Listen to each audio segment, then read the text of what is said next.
So what attracted me to the opera Lakmé? The first thing that attracted me to the opera Lakmé was the beautiful, lush score. I heard it, of course, many times. I heard the duet, I should say, many times, the famous duet from the opera. And sort of curiosity got a hold of me, and I decided at some point that I wanted to listen to the whole thing. So while I was listening to it, I started envisioning sort of an exotic staging of the piece, involving all the different Indian cultural aspects, the temple rites that happen, and all this just caught my interest. So that was what got me to deciding to do it. And then obviously I thought it would be a very good thing for us to bring to St. Louis audiences. It's not something that's been done here in a very long time, and I thought it would be a great opportunity to present this show.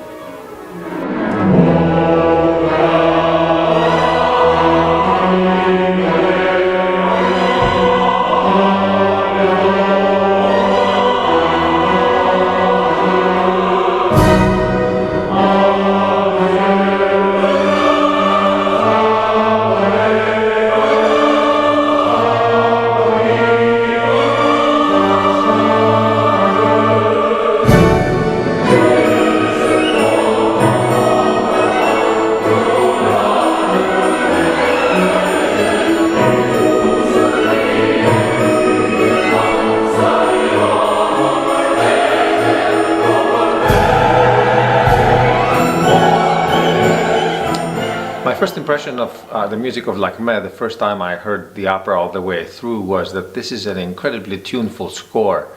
There's a great tune really waiting around every corner. Of course, most people have heard the famous flower duet that British Airways used in its commercials for a long time, and a lot of people might also be familiar with Lakmé's great tour de force aria, the Bell Song from the second act. But there's a lot more to this opera in terms of great tunes. Lakmé herself has two more great arias, one in the first and one in the last act. She has three duets with the tenor. The tenor himself has two arias. There's a beautiful, very charming quintet in the first act for the British characters, and of course there's some great chorus music, since naturally Delibes was actually a chorus master at the Paris Opera, so he really cared a lot about chorus music. Now, the other very noticeable thing about the music of Lakmé is what we call the exoticism. Delibes, like most composers and other artists in late 19th century Europe, was fascinated with the East and everything that he was reading and hearing about the colonies and all the art that was being brought over from there. And Lakmé takes place in India, and although Delibes had never been to India himself, he tried to write music that would recreate this atmosphere, this exotic and mystical atmosphere that he imagined India to have. Some of the devices that he uses to create this exotic music are, for example, the open fifths that he uses in the first scene of the opera, where there is this religious ceremony taking place at the home of Nilakantha, the Indian priest, and he has this open fifths played by the low instruments in the orchestra and sung by the low male voices, and that immediately creates this impression of sort of primitive ancestral mysticism.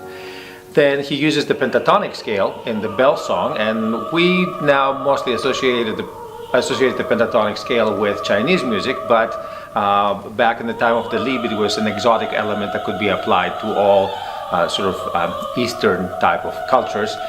And he also uses some more subtle devices, mostly in the harmony. He plays with changing between the major and minor mode, and he also uses a lot of harmonies that are in relationships of thirds. Now those sound exotic to our ear, but they also are related to some of the developments that Debussy brought to music a few decades later, and musicologists say that Debussy was definitely influenced by Delibes. I really enjoy working with the Union Avenue Opera Orchestra. It's a real treat for a number of reasons. First of all, the skill level in that pit is very high. There are some really experienced and really talented musicians, and it's just such a pleasure to work with them. perhaps the most important and the most unique thing is that this group is not just a group of professional musicians doing a job. Everybody in there is invested in the success of the company. It's personal for everybody. And that's pretty rare, because you're working with a group of people that have a real connection with the institution and that take really great pride in being there, and the music that they get to play for Union Avenue Opera is really a very important part of their lives. So the designers for this show are Patrick Huber and Fleia Davenport, and they've had a very good time putting together an interesting design scheme that first of all takes on colonial India. The costumes are basic colonial apparel for the English soldiers and for the English women that are there. And then of course we have the lush, beautiful, exotic costumes of the Indian people that we see in the different scenes that involve them. The overall theme of the set is one of a dark, luscious green forest that's painted on a backdrop, and that is accented in different acts by different things that are happening in front of it. And also, of course, lights by Kim Clearman come into play very strongly into this piece. So in the first act, we are set in the temple. It opens in the temple with very mysterious sort of lighting. The big statue of Ganesh, the Indian deity to which they pray, is center stage in front of this backdrop, and all the people enter, and they go through the different temple rites of the scenery and of the opening act. Act 2 then is the marketplace.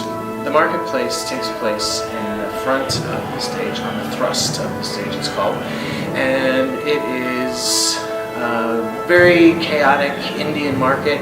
It's supposed to be representative of what something actually would look like. There's the colonial soldiers as well who are policing the market, trying to get it to come to an end, and then in the midst of this, Englishmen come into the crowd and get separated. The governess gets separated from the rest of the crowd.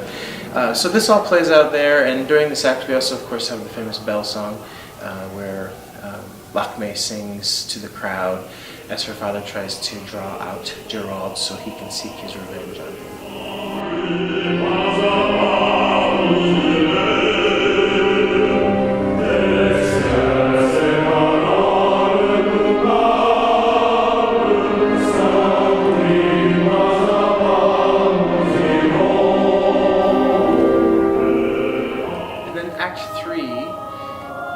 Place in a little hut in the jungle. This is a place that only Lakmé really knows about, and again we've used some of the same scenic elements that we used in Act 1 and reconfigured them to make them appear to be secluded in an isolated, beautiful canopied jungle spot.